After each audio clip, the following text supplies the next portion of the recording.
So SanityDesk was officially founded in 2019, October 2019. We launched in February, started selling February of 2020.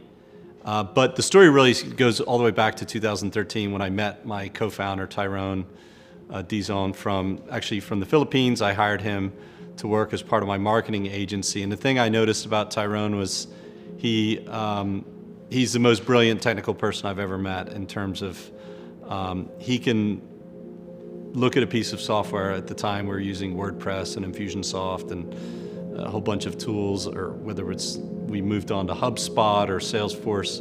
We would get a bunch of clients for our marketing agency, which worked with experts and authors, and he would immediately figure out whatever piece of technology they needed to use based on their budget and zip it all together using Zapier and all kinds of different APIs and integrations to create funnels. So I was the creative person, the storyteller, the video person, the front man for the clients, doing the creative work with them, and he would handle all of the crazy marketing automation and customer journeys that we dreamed up for the clients to deliver results. And our first successful client was this company called TriDot, which was a software company that actually still exists and is quite a big company now that sells software, automated training plans for triathletes. We worked for Bobby McGee, launched his brand online, the Run Transformation Program, 7-time Olympic running coach. He did $250,000 in 6 months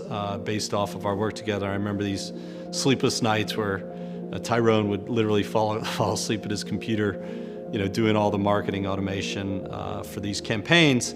And for 6 years we worked together off and on these campaigns together, and me being the creative person and asking for impossible things out of technology and him making it happen.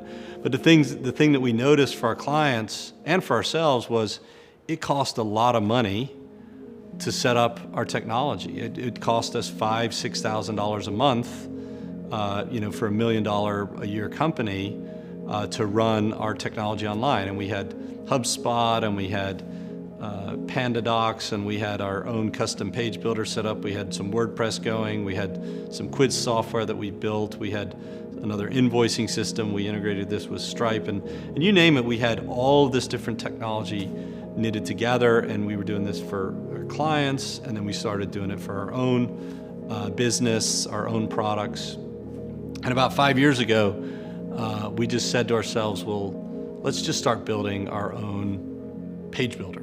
We didn't like any of the technology out there, started building our own page builder. We integrated it with HubSpot and just started doing work for clients. We're saving them a little bit of money on technology, giving them a better experience. And we started to build this, and we kept doing these big launch campaigns for clients. And then for our own agency, about 4 years ago, James Cook Media, we launched the Story Matters brand online, and we started doing a lot of sales of our own info product. We just started getting tired of integrating with a product that couldn't do the things we wanted it to do. So HubSpot, while it was a great marketing automation tool, we built the marketing automation tool that we wanted for our business, integrated it with our page builder. And then I remember sitting down and saying to ourselves, well, we've got this great web page builder, funnel builder, marketing automation tool. Okay, let's integrate it with Zendesk. Let's integrate it with Salesforce or Close.com or one of those sales systems. Okay, now we need to set up our team communication tool, Asana, and Slack. How do I knit all this together? And the reason why we wanted to actually use these tools was we wanted to provide great support, have a system to manage our sales CRM for our team, and organize our team's work for this great product we thought we'd already built, which was our sales and marketing, our website and marketing automation tool. And then we just said, okay, well, we've got developers, we've got designers, let's just build our own support desk for our own internal uses. Let's build a sales CRM, a support desk. We didn't think it was going to take that long. We get to work on the designs, and after a while, Tyrone and I are talking to ourselves and saying, okay, this is actually going to be a lot more work than we thought. And actually what we're doing is a product. We've actually stumbled into the real problem that our clients have and are trying to solve it, which is the most ambitious problem you can think of, which is technology overwhelm. I mean, overwhelmed with technology for an individual author and expert business owner. The fact that all of our clients had to pay for 5, 6, 7, 12 pieces of technology, and they had to pay us to integrate it all together. It was good money for us as an agency, but it was crazy. It was insanity for the clients. It was basically just a black hole where their money was going out the door to software companies that just did their thing in their different niche, didn't care about the end user because they had their product they cared about, but the small business owner couldn't afford it. It wasn't easy for them to use.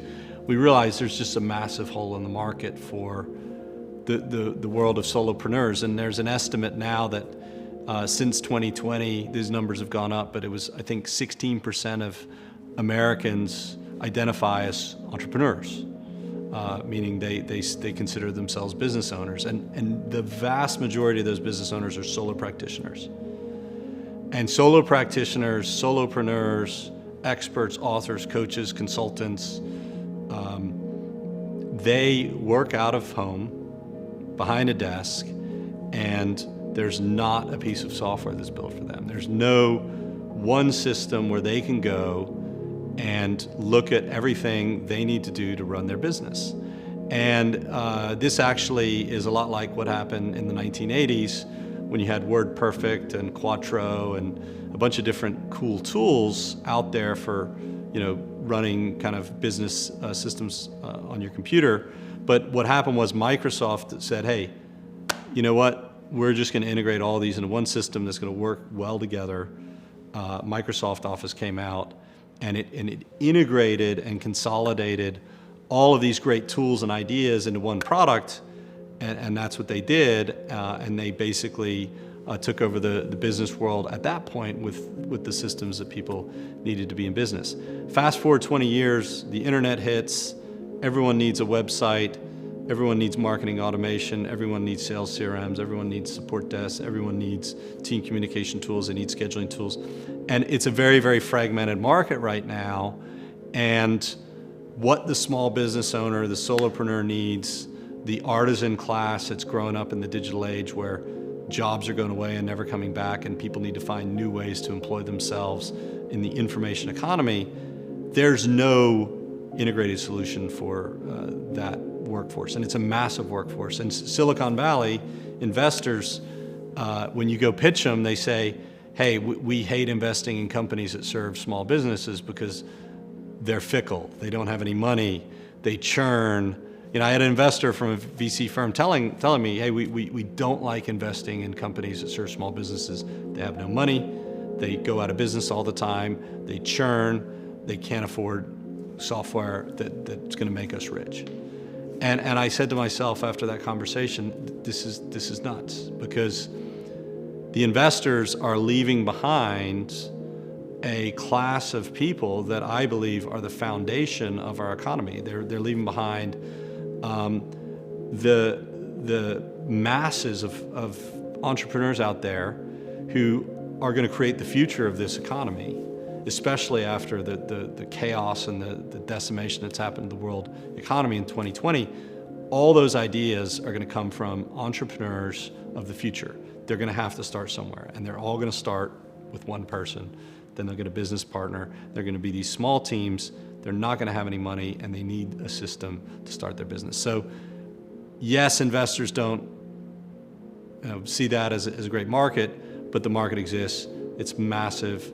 I've been helping them for the last 10 years. I've lived that pain. Tyrone and I have lived that pain with helping these people understand exactly what they need, and we just happen to have started to build it. So 2019, August, our agency runs out of money. I go to America. Tyrone's here in Ukraine, Kiev, with the team, the engineering team. I said, hey, I'm going to go raise some money. I managed to get an investor. Then by the end of the year, we had 5 investors. And we managed to raise money, and we decided to create a new company for the technology, which we called SanityDesk, because our thesis, our idea, our big idea, we believe, is that a solopreneur should not have to learn more than one piece of software. That's crazy. And to bring sanity into their life, we want to create one place where they can open up their laptop, open up their browser, log in, and have everything organized so they can focus on what they do best. And it's a huge goal. We found, thankfully, a group of investors who believe in the project, angel investors, some of them quite experienced out of Silicon Valley, that really believe in the long-term vision and the utility of serving the future entrepreneurial class that's grown up out of this crisis, and giving them affordable technology where they can communicate with other people and other business owners, their customers, and really kind of creating a network within this ecosystem, not just software, but an ecosystem for small business owners to communicate. And it's something that all business owners need. It's technology they can afford that's like Apple out of the box. It just works. It's integrated. It's seamless. And they can communicate with other people. So we started selling in February. We raised capital in the middle of the COVID crisis. In March of 2020, we raised additional angel investment there out of Silicon Valley. We formed an advisory board. We formed a board of directors, and kept growing the team. And as of the middle of 2020, right now, August 2020, as I record this video, we're hiring more engineers, raising a bit more money, finishing our pre-seed round.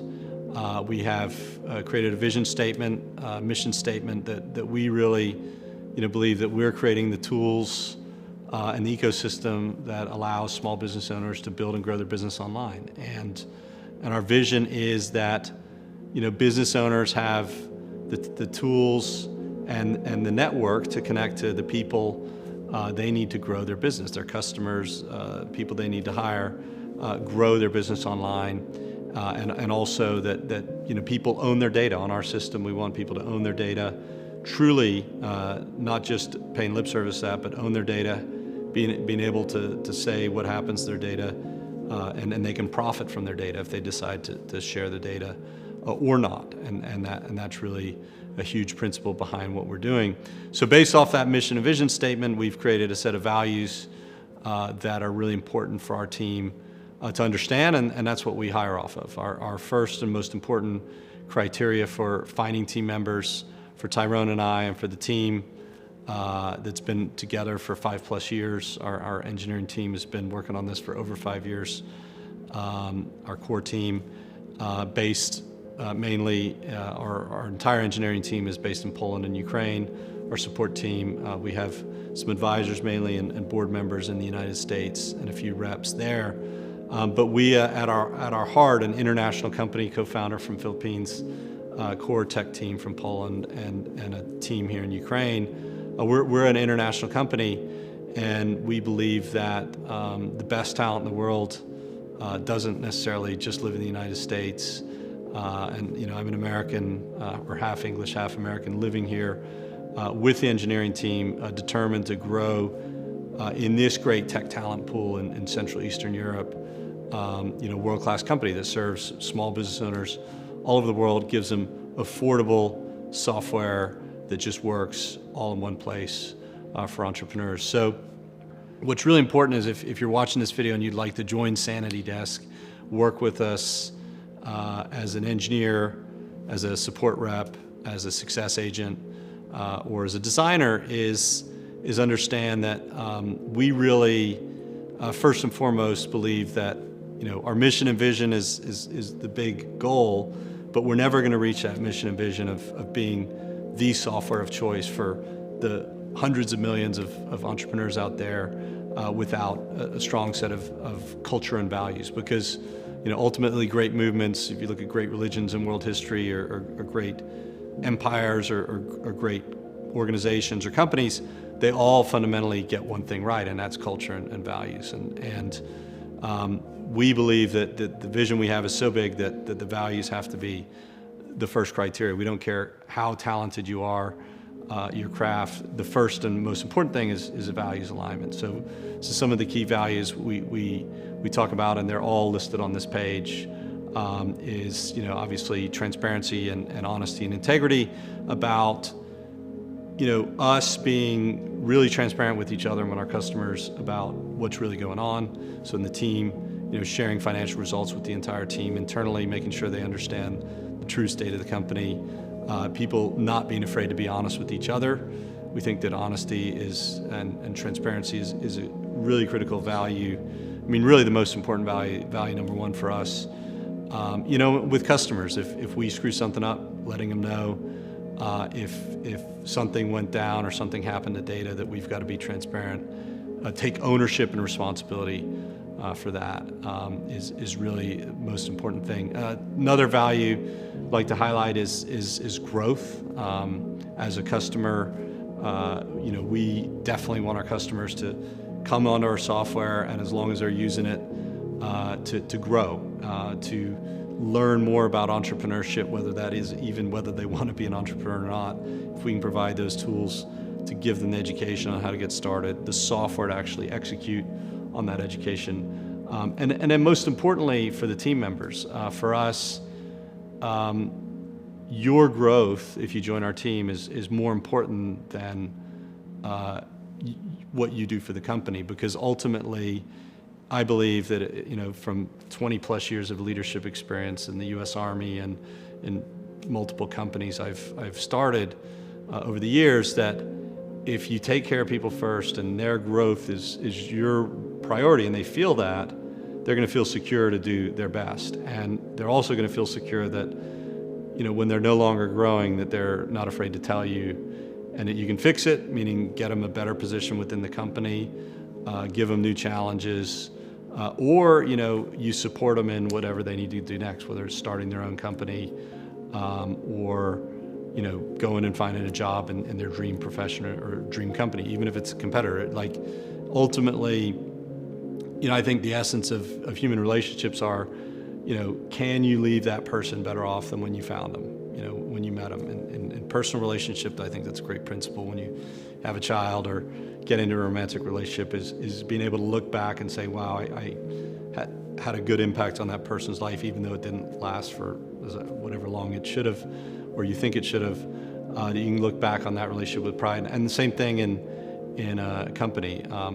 Worst experience of my life was when I wanted to leave the U.S. Army, and my boss made me feel like a traitor for wanting to leave the Army. And I'd served for 13 years, including 2 years in combat, and he made me feel bad for wanting to leave the Army, as if his needs and the Army's needs were more important than what I wanted to do with my life. And I'd served, I'd done my job. So I never want my team to feel that way, and I think that's really important value that we aspire to also in the company. And then, obviously, we like to have fun in the company. We like to let people be free to explore, to be creative, to come up with ideas, to innovate. And for us, just talking about a few of these most important values and then giving you a chance to look at them on the page, it's really important that you understand that you have to align with all these. And if you do, if you align with these, we think every other skill can be taught. Obviously, skills are important too, and your fit in the team, but most importantly, it's about the values and the culture. So if you're interested in joining SanityDesk or looking into the team, there's a list of positions on this page. There's a list of the values below on this page, and we would invite you to look at the positions that are available, watch a video if you think you're a good fit. Just follow the instructions and go through the process, which is all built on SanityDesk, and you'll get to experience how we do our process for working with new potential team members. So, but it's been a great privilege to build this company with my partner Tyrone, and really looking forward to the journey ahead, and maybe you'll be part of it.